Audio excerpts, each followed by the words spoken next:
साथियों, इस वीडियो को देखने से पहले हमारे इंस्पायर्ड स्टडी यूट्यूब चैनल को सब्सक्राइब अवश्य कर दे। दोस्तों, एक बार पार्वती माता भगवान शिव शंकर के साथ पदयात्रा पर विश्व भ्रमण के लिए निकली। विश्व में अनेकों स्थान घूमने के बाद पार्वती माता थक गई और भगवान शिव से थोड़ी देर विश्राम करने को कहा। भगवान शिव ने विश्राम करने के लिए हामी भरी और दोनों एक पेड़ के नीचे बैठ गए। थोड़ी देर बाद भगवान शिव अपनी करवट बदलकर लेट गए, लेकिन पार्वती माता की निगाहें उन चींटियों की कतार पर टिकी थी जो एक स्थान से दूसरे स्थान पर जा रही थी और चींटियों के बीच रास्ते में पड़ा था एक रेंगने वाला कीड़ा जिसे चींटियां निरंतर काट रही थी। कीड़ा अपनी रक्षा करने में असमर्थ था क्योंकि चींटियां अनेक थी। कीड़ा अत्यधिक पीड़ा में था, वह अपनी रक्षा करने के लिए छटपटा रहा था। पार्वती माता यह दृश्य देख दुखी होने लगी। माता कैसे ना कैसे उस कीड़े की पीड़ा मिटाना चाहती थी, लेकिन खुद करने में असमर्थ थी।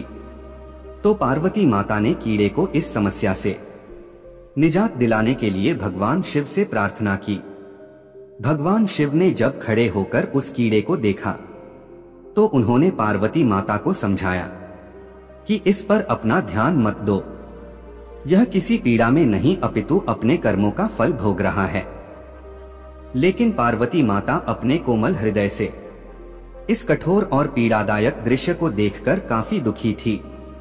उन्होंने भगवान शिव से उस कीड़े की पीड़ा मिटाने के लिए लगातार प्रार्थना की, लेकिन भगवान शिव भी उन्हें यही समझाते रहे कि इस पर ध्यान केंद्रित तो मत करो, यह अवश्य ही अपने कर्मों का फल भोग रहा है। भगवान शिव ने इस समस्या से छुटकारा पाने के लिए माता पार्वती को वहां से कहीं दूसरे स्थान पर चलने को कहा ताकि उनका ध्यान वहां से हट सके। लेकिन माता पार्वती ने भी हट कर रखी थी। वह बोली, जब तक इसकी पीड़ा नहीं मिटेगी मैं यहां से नहीं जाऊंगी। अब भगवान शिव को त्रिया हट के आगे मजबूर होकर उस कीड़े की पीड़ा मिटानी पड़ी। भगवान शिव बोले, पार्वती ठीक है, मैं इसका कष्ट मिटा रहा हूं। अगर बाद में यह कुछ गड़बड़ करें तो तुम मुझे दोष मत देना। माता पार्वती ने कहा, ठीक है महाराज, पहले आप इसका कष्ट मिटाएं। फिर भगवान शिव ने अपनी शक्तियों से उस कीड़े को, राजा और चींटियों को उसकी प्रजा और उनके लिए एक बहुत ही सुंदर नगरी बना दी जिसमें राजा का आलीशान महल था। अब यहां से उस राजा की वास्तविकता शुरू होती है, जिस कारण उसे एक कीड़े के रूप में पीड़ा मिल रही थी। अब जब सब कुछ बनकर तैयार हो गया था, तब भगवान शिव ने राजा से कहा, भाई अब तुम अपना राजपाट संभालो, हम चलते हैं।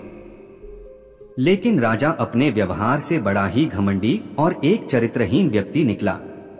उसने माता पार्वती की सुंदरता पर मोहित होकर उनका हाथ पकड़ लिया और भगवान शिव का यह कहकर अपमान किया है कि तू एक योगी, वन वन भटकने वाला एक साधारण सा ब्राह्मण, भला तेरे साथ यह सुंदर स्त्री कैसे रह सकती है? इसकी जगह तो मेरे महल में है, जिसे मैं अपनी रानी बनाऊंगा। इतनी सुंदर स्त्री एक राजा की रानी ही बन सकती है, ना कि एक साधारण से योगी की, जिसे ना अपने आज का पता है ना कल का। अब मेरी बात सुन और यहां से चुपचाप चला जा, यह तो मेरी रानी बनेगी। भगवान शिव ने राजा को बहुत समझाने की कोशिश की और बोले, यह मेरी पत्नी है, तू अपना राजपाट संभाल, तुझे हजारों रूपमती मिल जाएंगी। भगवान शिव ने उसे खूब समझाने की कोशिश की, लेकिन राजा अपनी जिद पर अड़िग रहा। तो भगवान शिव ने कहा, ठीक है राजा, तुम इसे अपनी रानी बना लो, मैं चलता हूं। यह बात सुनते ही माता पार्वती भगवान शिव के चरणों में गिर गई और बोली, स्वामी आप मुझे इस दुविधा में छोड़कर कैसे जा सकते हैं? भगवान शिव बोले, पार्वती मैंने तुम्हें पहले ही कहा था कि मैं इसका कष्ट मिटा दूंगा, लेकिन बाद में अगर यह कुछ गड़बड़ करता है तो तुम मुझे दोष मत देना। माता पार्वती बोली है, नाथ मुझे क्षमा करें, जो मैं कर्म सिद्धांत को नहीं पहचान सकी। अब मैं समझ गई, यह घमंडी और चरित्रहीन मानव अपने पिछले जन्म के कर्मों का फल भोग रहा था। इस क्रूर मानव ने अवश्य ही अपने जीवन में अनंत पाप किए होंगे, जिसका दंड इसे इस कीड़े के रूप में भुगतना पड़ रहा है। भगवान शिव प्रसन्न हुए कि चाहे पार्वती ने जिद करके ही इसका कष्ट मिटाना चाहा, परंतु अब वह कर्म सिद्धांत को समझ चुकी थी। फिर भगवान शिव ने अपनी शक्तियों से परिस्थितियां पहले जैसी कर दी। राजा को वही कीड़ा और प्रजा को वही चींटियां बनाकर उसके कर्म सिद्धांत को उसके हाल पर छोड़ दिया। अब माता पार्वती भी राजी राजी भगवान शिव के साथ अपना भ्रमण पुनः प्रारंभ करने के लिए चल पड़ी। साथियों, यदि आपको यह कहानी पसंद आई हो तो हमारे इस चैनल को सब्सक्राइब अवश्य कर दें।